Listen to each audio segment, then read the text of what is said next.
Hello, Sharon here.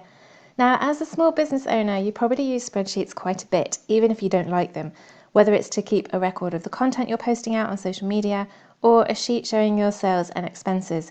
You should at least know the basics when it comes to functions and formulas. So in this video, I'm going to walk you through 5 of them that I think you should definitely know about in Google Sheets. And make sure you stick around to the end because I'm going to show you a bonus feature that Google Sheets has that you might not even be aware of. So let's crack on. So I'm going to start off with the basics, which are addition, subtraction, multiplication, and division. So here's a sheet showing the date, the client name, the task carried out, and the cost. First, what we're going to do is add together a few of the costs using the plus symbol. Whenever you want to use a formula, you must start off with the equals sign. So I'm just going to click into this cell here where I want the answer to go and type in equals. Then I'm going to click on the first cell that we want to add. So if I say this one, and then type in the plus symbol, and then click on the next cell that we want to add. And if we want to add another one, then we put in the plus symbol again, and then type in another one. And we can keep doing this for as many cells as we want. And then once you've finished adding the cells, press return, and it will give you the total. So if you click on this total cell here and look in the formula bar, which is up here, you'll see the formula that we've just typed out.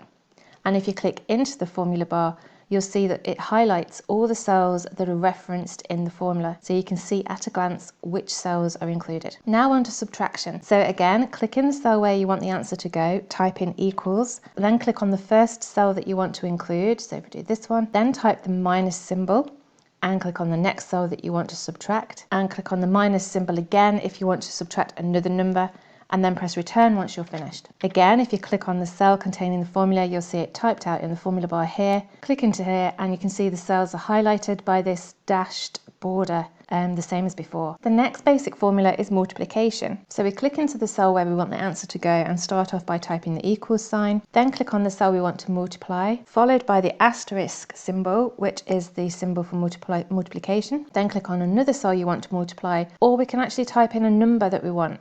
So for example, we'll multiply this cell by 52 and press return when you're finished, and you can see it gives us the answer here. The final one in this section is division. Again, type in equals in the cell where you want the answer to go. Click on the cell that you want to start with, then type the /, which is the symbol for divide. And again, you can either click on another cell if you want it to be divided by that particular number, or you can type in your own number and hit return. So just a quick note here that on all of these basic formulas, you can type in any number you want. You don't need to just use the cells on this sheet. So for example, you could quickly just do a sum equals 4 plus 6 and press return, and it will still work. So as an add-on to the basics, another one that will come in handy for you is the SUM function. So if you wanted a total of the costs column here in this cell D19, instead of adding each cell separately using the plus symbol, you would type in equals sum. So type equals SUM. You can see it gives you a list of suggestions. So the first one we want is this one here. So it's giving you the sum, and it cells D3 to D18, which is the total, which is all of everything that's included in this cost column here. So we click on there, and that's the answer. So a quick bonus tip for you is if that you highlight any range of data. So if we highlight this, just this small range here, take a look down in the bottom right corner and you'll see a box with a figure in it and an arrow to the right. If you click on there, you'll get a list of useful figures for the selection of numbers that you've highlighted. So for example, you can see the average, minimum, maximum, count, etc. And you can do this with any range that you highlight. So now we've covered the basics, let's move on to our second function, which is the if function. So the if function returns a value based on logic. So I'll just show you what I mean. Let's say we want to know which cells in this task column here, which cells contain the word blogging. And I want it to be put into this column here, whether or not that cell contains the word blogging. So we use the if function for this. So we start by typing equals and if, and you can see Google Sheets gives us a list of suggestions here. Click on the first one, that's the one that we want. The first part of the formula is the logical expression. So this would be if cell C3, which is this cell here, contains the word blogging. So we click on cell C3, then type in an equals symbol. So we're saying if C3 equals and then we want the actual the word that we're looking for. So we put quotation mark and put in the word blogging and quotation mark, followed by a comma. By putting in a comma, it moves on to the next section of the formula, which is the value if true. So you can see it highlighted here, value if true. If at any time you need clarification as to what these actually mean, click on the arrow to the right here, and it explains what each part is about. And then click back on the arrow to minimize it. So value if true is what we want it to say if that cell contains the word blogging. So for this example, we want it to show the word yes. So we type in quotation marks the word yes, followed by a comma to move on to the next part. And the next part is value if false. So if it doesn't contain the word blogging, what do we want it to say? So just to keep this simple, we want the cells to show no. So again, in quotation marks, type in the word no, and that's all we need for that formula. So to end the formula, we close the bracket and press return. And you can see an autofill suggestion has popped up, which is great because it's guessing that we want this formula to be copied down to the end of this column. So we're just going to click on the tick to accept that, and you can see the cells containing the word yes have the word blogging in the task column. You can expand on this even more using conditional formatting. So you could have any cells saying yes turn to green, but I'm just showing you this in its basic form today. Now we've already touched on the sum function to add up a total amount in a given range. You can also combine the if function with the sum to total a range based on rules or a set of criteria that we enter. So using the same set of data as before here, let's say we want to total the cost for a specific task. So let's say, for example, the cost for website work. So to begin with, I want the answer to go in here. And to begin with, as before, we type in equals and we start typing in sum. And the list of suggestions is here. And we want this one that says SUMIF. So we click on there. So you can see this formula is split into three parts: the range, the criteria, and the sum range. And each part is separated by a comma. So the range of cells is what we want to be tested by the criteria. So in this case, it would be the task column. So we can click into the first cell and drag down to the end of that column. So you can see C3 to C18 is selected. Then type comma to move on to the next section, which is the criteria. So this is the conditional test that specifies which cells are to be added together. So in this example, we just want the cells containing the words website work. So in quotation marks, we type in the word website work. So it knows to look for that exact text in that range. Then we type in comma to move on to the final part, which is the sum range. This is the actual cells to be added together. So for our example, it's the cost column. So again, we click into this first cell in the cost column and drag down to the end of that column. So you can see D3 to D18 is highlighted here. And to close the formula, we type in close bracket and press return. It's given the answer as 180, which we can test by holding down the control key and clicking on the cost for wherever it says website work. And if you look down in the bottom right corner, you can see that it says sum 180. So it's giving the total of the cells currently selected, which are the 3 for website work. And you can see that it matches the SUMIF formula that we did. So it's all working okay. Another extension of the SUMIF is SUMIFS with an S on the end as in plural. So this is used if we want to add cells together that meet multiple conditions. So using the same example as before, let's say we now want to total the cost for website work, but only after the 7th of November. So click into the cell where you want the answer to go. And again, we start by typing equals sum. And you can see in the list of suggestions, there is SUMIFS with an S on the end. Click on there and you'll see a few extra parts to the formula from before. So this one actually begins with the sum range. So we click on the first cell that we want to actually total together, which in this case is the cost column. So click on there and drag down to the end, then press the comma to move on to the next part. This is the criteria range 1, so that would be the task column. So again, we click on the first cell in the task column, scroll down to the end, then click on comma to move to the next section. So the next section is the first criteria, the first condition that we want to put in, and that would be we want it to say website work as before. So in quotation marks, type in the word website work and press the comma to move on to the second part. So again, this is the criteria range for the second condition, which in this example would be the date column. So we click on the first cell in the date column, drag down to the end of that column, press comma to move on to the next section, which is the second condition. So for this, we want to say the date has to be after the 7th of November. So in quotation marks, we type in the greater than symbol and type in the date 7th of November 2022, end quotation mark, and to end the formula we type in the close bracket and press return. And this gives us the answer, which again we can see is correct. After the 7th of November, we've only got one for website work, which is 60, which is the answer it's given here. Okay, so moving on to my third tip, and I'm going to show you how to combine data into one cell and also the other way around, so separating data into different cells. So let's say you've imported a list into Google Sheets from your accounting software and it looks something like this. Now I must point out the names and phone numbers used in this sheet are completely random.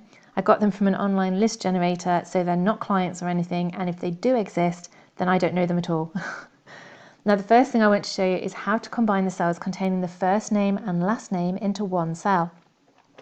So I'm going to right click on column D here and insert one blank column to the left, and this is where I want the combined data to be put. So I'm just going to call this one name. So to combine the data, we're going to use the ampersand or the and symbol, which is found by pressing Shift and 7 on your keyboard. So as before, to start the formula, we type in the equals sign, and we're going to click on the first name cell that we want to combine. So it would be this one here. Then we're going to type in the and symbol, and then click on the surname, the last name that we want to be combined, and press return. Now you'll see it's given an autofill suggestion here, but you'll see there's no space between the first and last name. And I actually want to include a space. So we just need to add one into the formula. So to do that, click on the formula, and up in the formula bar here, after the and symbol, we need to put in a space. So we add a quotation mark, we type in space, end quotation mark, and we need another and symbol and press return. Now you can see the formula up in the formula bar here.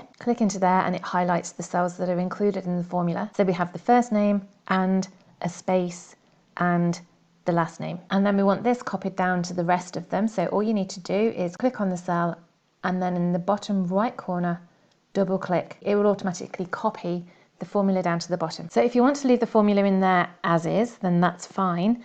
But bear in mind that if you make any changes to any of these two columns that are included in the formula, then it will affect this column here. So you can remove the formula so it just keeps the combined text.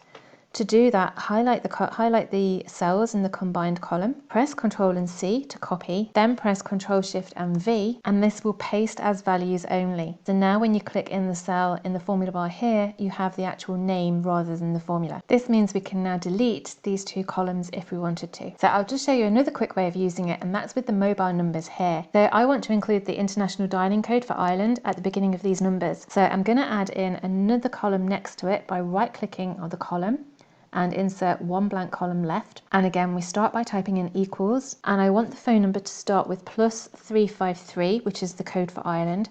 So again, I need to put in quotation marks and type in +353, end quotation mark. Now I want to use the and symbol, and I want to include this cell here, which is the phone number. So press return. And I don't want any spaces or anything in the number, I just want it all as one. So it's +353 and then the number straight away. Autofills come up as suggested here, which is fine. So I want to click on the tick, and it's pasted it all the way down to the bottom. And again, I want to remove the formula and just keep the values. So I'll highlight the cells, press Ctrl and C, then press Ctrl Shift and V to paste as values. So now when you click into these cells, you can see in the formula bar here that it is just phone numbers. There's no formula there. And you can now delete this column if you wanted to. So I did say that I'd show you how to separate data into cells, and I'm going to cheat a little as I was going to use the split function, but I'm going to show you a different way instead. So let's go back to this name column here. And let's say we want to have the first name and last name split into two separate columns. The first thing we need to do is insert blank columns for the data to move into. So again, I'm just going to insert a blank column to the left here. Then you just highlight the data you want to separate, click on data in the toolbar, go down to split text to columns, and a box will say separator. Click on there and a list of separators will appear. So this is what's used to separate the words. And they all have to be the same separator, so it can't be a mix of space and comma, for example. So in this case, all of these names have a space separating the first name from the last name. So click on space and look at that. It's automatically taken the surname and put it into a separate column. So moving on to my next tip, and let's take a look at this column here. It shows the client reference number, the invoice number, and the month of the due date all together in the same cell. I've given them different colours so you can see each split. If we want to extract certain data from the cell, we can use the left, right, or mid function. So for example, in this column, I want to list just the client references, which are shown here in blue. We can use the left function because the data we want is at the very beginning of the cell. So to start with, type in equals, and then start typing in left, and you can see it here. Click on there. So the string is the location of the text that we want. So we click on cell A3. Then press comma to move on to the next section, which is the number of characters. So this is the number of characters we want to extract from that cell. So in this case, it would be 6. So type in 6, close bracket, and press return. And there you can see it's brought over just the client reference. And again, it's suggested an autofill here, which I want to accept. So I'm just going to tick. In the next column, we want the month that the invoice is due. So we'll use the right function because that specific part is at the very end of the combined data in green here. So again, click in the cell where you want the answer to go, press equals, and we start typing in the word right. And you can see it here, so click on there. And again, the string is the cell where the data is contained. So click on there, press comma to move on to the next section. And the number of characters we want to bring back, which in this case is 2. So we type in 2. So this is the number of characters taken from the end of the string. So on the right hand side, how many characters do we actually want to extract? Once you're happy, close the bracket and press return. And again, it's automatically copying these down to the bottom, so we can just click on the tick to accept the suggestion. So our final column is for the invoice number. So that's the red digits here, and it's located in the middle of the combined text. So for this, we use the mid function. So we type in the equals followed by MID. Click on the suggestion here. So the string, again, is the cell where the text is contained. Press comma, and we need to put in the starting at. So we need to put in the starting position of the text that we want to bring back. So that would be position 7. So you've counted 7 digits in, press comma, and the extract length is how many characters do we want to extract. So in this case, it's just 4. So it's the 4 red ones here. Type in 4, close bracket, and press return. And again, we can accept the autofill suggestion because that's correct. And there you have it. Job done. Now my final tip is a function, but it's used for formatting rather than calculations, and it's to change the capitalization of text. So if we want this name to be all in capitals, we use the upper function. So we type in equals upper, click on the suggestion, and you can see Google's actually already suggested the formula here because it's taken the fact that cell A3 is the one that contains the text. So we can accept that. It's telling us to press the tab key to accept it. And you can see there, it's all in uppercase. If we now double click on the bottom corner of this cell here and double click, it will copy that all the way down to the bottom. So if you want the name to be all in lowercase, then the function that we use is lower. So type in equals and lower, and we can click lower here, and again it's automatically taken the cell here. So press tab to accept, and we can double click the bottom right corner to copy it down to the bottom again. The final one is for when you want the text to be in title case, so it capitalizes the first letter of each word. So we type in equals followed by proper. Click on the proper, and again it's saying that are we going to do it to cell A3. I actually don't want that because that is in proper text already. So I'm going to say we're going to do B3, which is all in uppercase at the moment. So I click on cell B3 and close bracket, press return. And this has given me the autofill suggestion again, which I'm going to accept here. And you can see these are now all in title case. Now I mentioned a bonus at the very beginning of this video, and it's a handy feature in Google Sheets called column statistics. So let's go back to our original sheet where we had the basic calculations. If we click on any cell containing data and then click on data and go down to column stats, an amazing thing happens.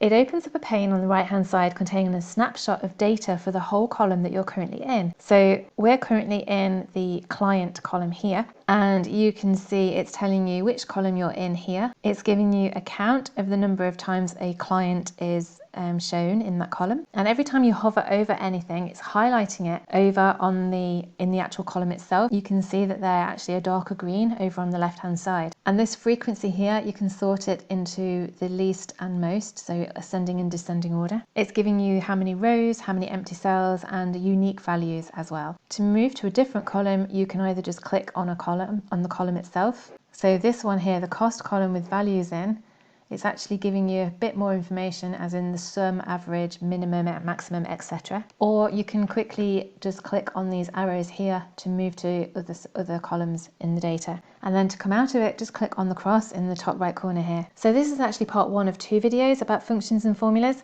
The second one is all about dates, and I'll include a link to that video here once it's published. But in the meantime, here are some more Google Sheets tips that you might find handy. Let me know in the comments which one you like best in this video. As always, thanks for watching, and I'll see you in the next one. Bye for now.